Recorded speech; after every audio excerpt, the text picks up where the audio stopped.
मोती। क्या कह दिया मैंने?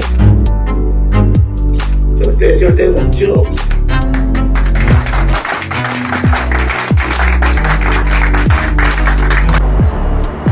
आज अल्ताफ हुसैन मीम मटीरियल बन चुके हैं। लोग इन पर हंसते हैं, मजाक उड़ाते हैं, मगर दहाइयों पहले कोई इन पर आंख उठाकर नहीं देख सकता था। काले चश्मे के अंदर इनकी आंख हरकत करती, फिर वो आंख हमेशा के लिए झुका दी जाती। मगर फिर ऐसा क्या हुआ? कराची का बेताज बादशाह लंदन में बेबसी की जिंदगी गुजार रहा है। आइए नजर डालते हैं कराची के किंग अल्ताफ हुसैन की जिंदगी पर। 3 फरवरी 1981 की दोपहर थी। शहर का मौसम ठंडा था, मगर जामिया कराची में माहौल बहुत गर्म था। दाखिला मुहिम चल रही थी। तलबा तंजीमें नए आने वालों के लिए सहूलतकारी कर रही थी। ऐसे में 2 तलबा तंजीमों में झगड़ा हो गया। एक तंजीम के कारकुनों ने दूसरी तंजीम के कारकुनों को खूब मारा पीटा।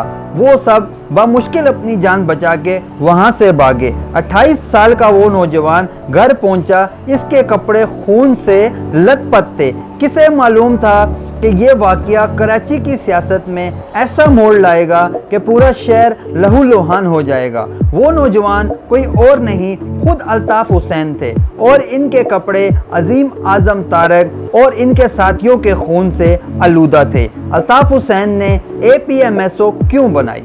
कराची में पैदा होने वाले अल्ताफ हुसैन ने कराची यूनिवर्सिटी में दाखिले तक सियासत के कई रूप देखे। वो डॉक्टर बन के खिदमत खल्क करना चाहते थे, लेकिन 1965 में पाक भारत जंग हुई तो सीने में वतन की मोहब्बत का अलावा रोशन हो गया। 1977 में नेशनल कैडेट फोर्स के तहत फौज में भर्ती हुए। 71 की जंग में वो महाज पे जाने ही वाले थे, लेकिन समंदर में भारतीय नाकाबंदी की वजह से ये उम्मीद पूरी नहीं हो सकी।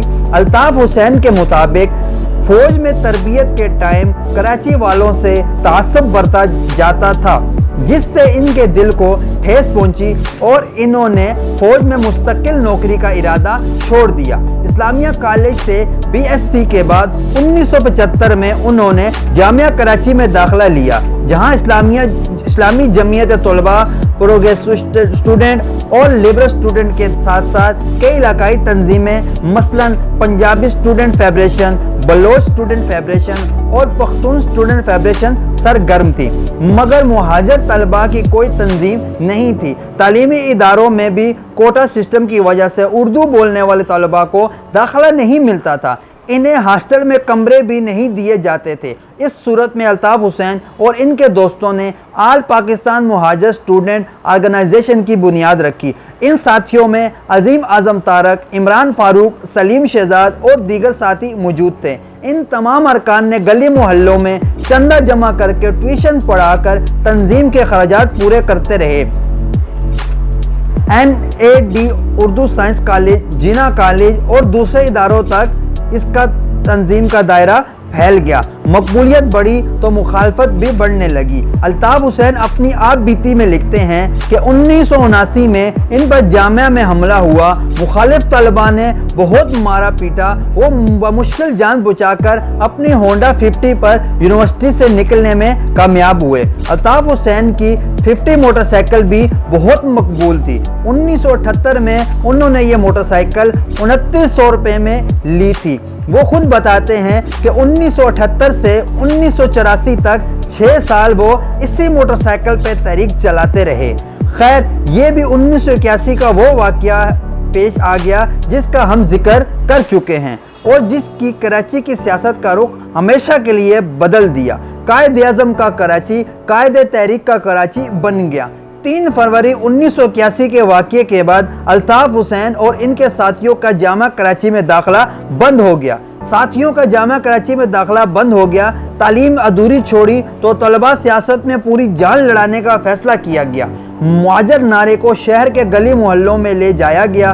कराची समेत सिंध के शहरी इलाके 35 साल से एहसास महरूमी का शिकार थे। वो वक्त के साथ इसमें इजाफा होता जा रहा था। इसके बाद आगे क्या हुआ, किस तरह अल्ताफ हुसैन की आगे की ज़िंदगी गुजरी, उसके बारे में हम अगले व्लॉग में आपको बताएंगे। वीडियोज़ अगर हमारी अच्छी लगी हो तो हमारे चैनल को सब्सक्राइब करें, कमेंट करें اور لائک کریں اور شیئر بھی کریں.